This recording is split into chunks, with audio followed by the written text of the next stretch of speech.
نعرہ لگائے گا لوک سبھا میں، سیمانچل کے انصاف کی بات کرے گا۔ ارے بتاؤ تم کب تک دھوکہ دو گے سیمانچل کی عوام کو؟ تم نے کیا کیا؟ بولتے ہیں کہ ہم نے وکاس کیا، بتاؤ وہ اردو ٹیچر کا مسئلہ 2012 سے چل رہا ہے، تم نے کون سا وکاس کیا ان کو بتاؤ؟ تم نے کیا اردو ٹیچر کو بھرتی کیا؟ نہیں کیا آپ نے۔ میرے بھائی آج آپ دیکھتے ہیں کہ دیش میں، ملک میں کس طرح کا ماحول ہے، فرقہ پرستی اپنے عروج پر ہے۔ نریندر مودی نے بھارت کی راجنیتی سے مسلم اقلیت کو بالکل ہی دور کر کے رکھ دیا۔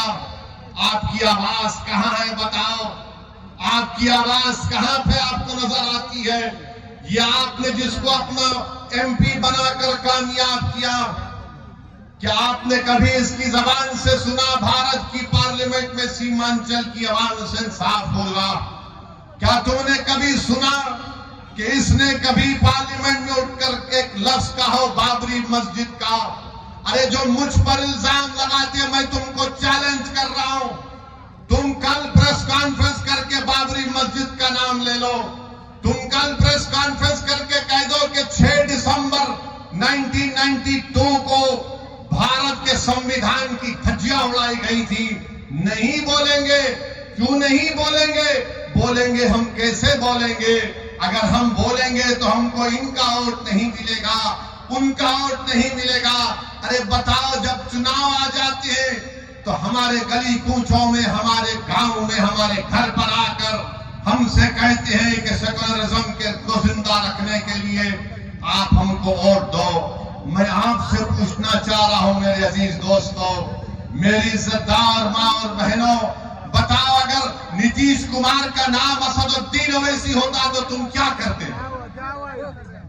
نتیش کمار کی جگہ اسد الدین اویسی یہ کام کرتا تو اس تمام کے تمام کھڑے ہو جاتے، یہ تمام کے تمام یہ کہتے ہیں کہ اگر یہ مر جائے تو قبرستان میں اس کو جگہ مت دو، مگر اس کا نام نتیش کمار ہے تو تم اپنی زبانیں بند کر کر بیٹھتے ہو۔ میں چناؤ لڑتا ہوں، تیجسوی مل کر حکومت بناتے ہیں اور پھر بی جے پی کو بہار میں مسلط کرتے ہیں کیونکہ ان کا نام تیجسوی ہے، تم اس کو کچھ نہیں بولو گے۔ ارے میرے بھائی، یہی تو ہم آپ کو بتانا چاہتے ہیں، یہی ان کی ناانصافی ہے، یہی ان کا آپ سے کوئی محبت نہیں، یہ نفرت کرتے ہیں آپ سے۔ اسی لیے ہم آپ سے ادباً گزارش کرنے آئے ہیں کہ آپ اس بار آنے والے لوک سبھا کے چناؤ میں اپنے ووٹ کا صحیح استعمال کریے، اپنی لیڈرشپ کو بنائیے۔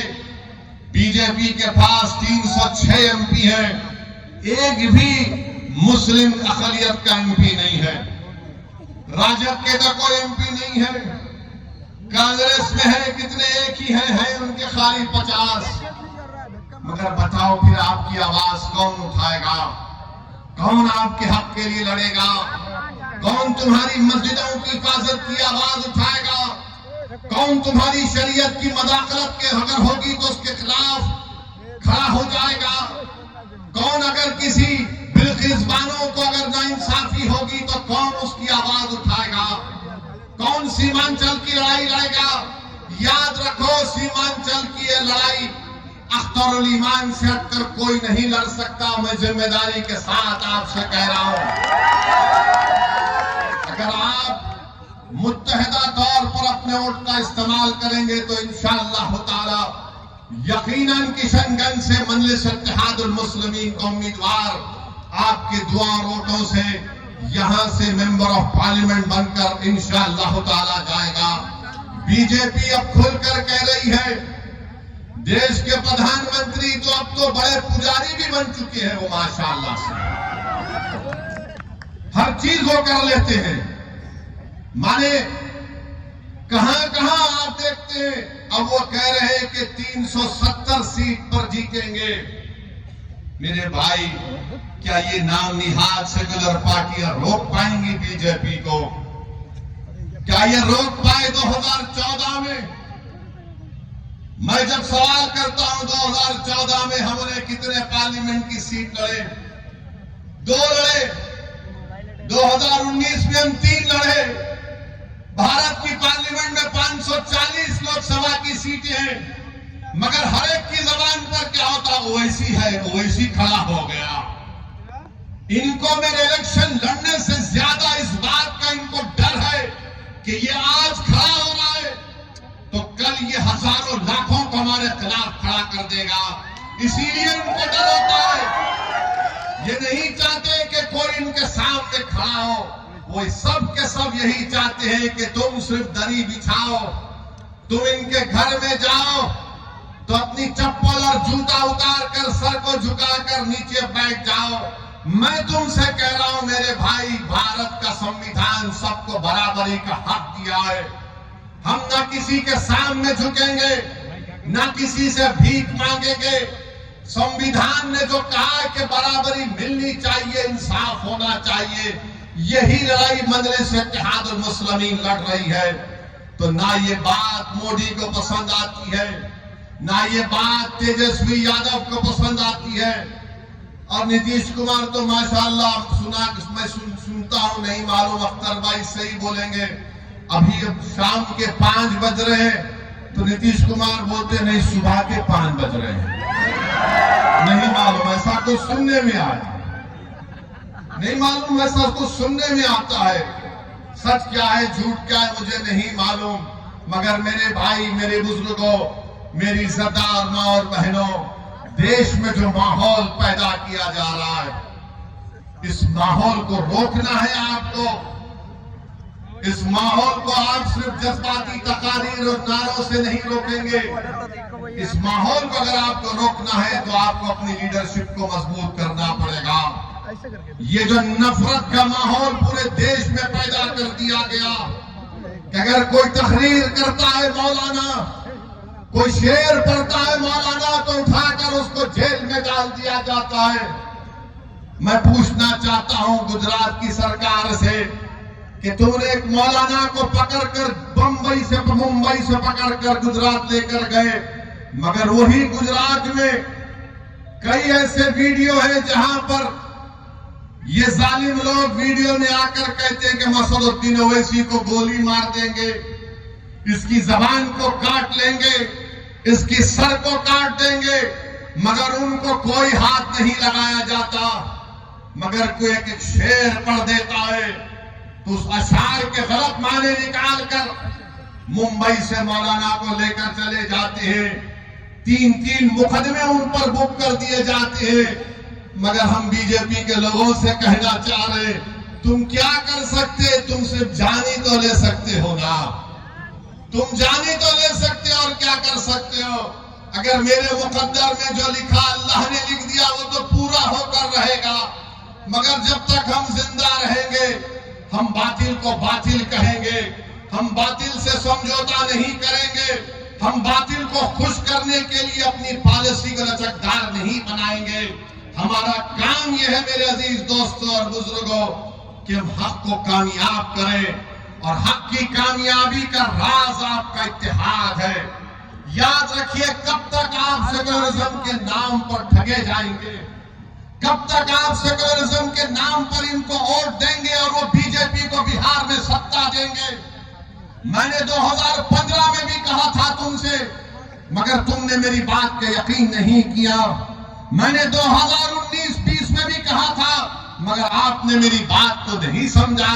کم سے کم اب تو سمجھ جاؤ، یاد رکھو، تم اپنے مقدر کے فیصلے کر سکتے ہو، تم میں اتنی طاقت ہے کہ مستقبل میں تمہارے حق میں جو فیصلے لیے جائیں گے تم خود اس کو کر سکو گے۔ اگر آج آپ متحد ہو کر اپنے ووٹ کا استعمال نہیں کریں گے تو نقصان آپ کا ہوگا، نقصان سیمانچل کی غریب جنتا کا ہوگا۔ یہ آواز کو اٹھنا چاہیے میرے عزیز دوستوں اور بزرگوں۔ آپ دیکھتے ہیں کہ بھارت کی پارلیمنٹ میں ہر مسئلے کے اوپر مجلس اتحاد المسلمین کے اراکین پارلیمان اپنی آواز کو اٹھاتے ہیں۔ کشن گنج میں علی گڑھ مسلم یونیورسٹی کا مسئلہ مجلس کے ایم پی اٹھاتے ہیں۔ مساجد کا مسئلہ 500-600 سال کی مہرولی کی مسجد کو شہید کر دیا گیا، کیا آپ کے کشن گنج کے کانگریس کے ایم پی نے منہ کھولا؟ نہیں بول سکے۔ کس نے بولا؟ مجلس اتحاد المسلمین نے اس کی آواز اٹھائی۔ آپ دیکھتے ہیں بلقیس بانو کا مسئلہ ہوا، کس نے پارلیمنٹ میں اس کا مسئلہ اٹھایا؟ مجلس نے اس کو آواز اٹھائی انصاف کے لیے۔ تو میرے عزیز دوستوں اور بزرگوں، میری آپ سے صرف یہی اپیل ہے کہ آنے والے لوک سبھا کے چناؤ میں آپ متحدہ طور پر ایک اچھا فیصلہ لیجئے۔ ہم بھی نہیں چاہتے کہ بہار میں بی جے پی اور نتیش کمار کے ایم پی کامیاب ہو جائیں۔ ہم تو شروع سے کوشش کر رہے ہیں روکنے کی، مگر جو لوگ آپ کا ووٹ لے کر موڈی کے گود میں بیٹھ کر چائے پیتے ہیں، کبھی آپ ان سے بھی تو پوچھو کہ تم نے ہمارا ووٹ لے کر تم نے کیسے بی جے پی کو ستا دے دی بہار میں۔ میرے عزیز دوستوں اور بزرگوں، آپ دیکھ رہے ہیں کہ کیسے کس طریقے سے کبھی ہماری مساجد کو نشانہ بنایا جاتا ہے، کبھی شریعت میں مداخلت کی بات کی جاتی ہے۔ اتراکھنڈ میں یونیفارم سول کوڈ کا ایک نام سے بل ڈال دیا گیا، یونیفارم تو ہے ہی نہیں۔ اب نہیں معلوم نتیش کمار کیا کرنے والے ہیں، بی جے پی کے ساتھ مل کر بیٹھے ہیں۔ یہاں پر فساد ہوا تھا 1 سال پہلے، 100 سالہ مدرسے کو جلا دیا گیا۔ میں تم سے پکار کر کہہ رہا تھا، کہاں وہ سیکولرزم کے دعوے کرنے والے، کہاں ہے تیجسوی یادو؟ دیکھ 100 سال کے مدرسے کو جلا دیا گیا، کوئی آواز نہیں اٹھی۔ ایک 12 سال کے بچے کو سیوان میں پکڑ کر اس کو 8 دن جیل میں ڈال دیا گیا، کسی نے آواز نہیں اٹھائی۔ میں کہہ رہا تھا، پکار رہا تھا، میرے بھائی یاد رکھو، اگر تمہارے لیے کوئی لڑنے والا نہیں ہوگا تو ظلم جاری رہے گا۔ ہمارے وطن عزیز کی حقیقت یہی ہے کہ جب تک تمہاری آواز نہیں ہوگی، تمہارا کوئی پرسان حال نہیں ہو سکتا ہے۔ جب تک تمہارا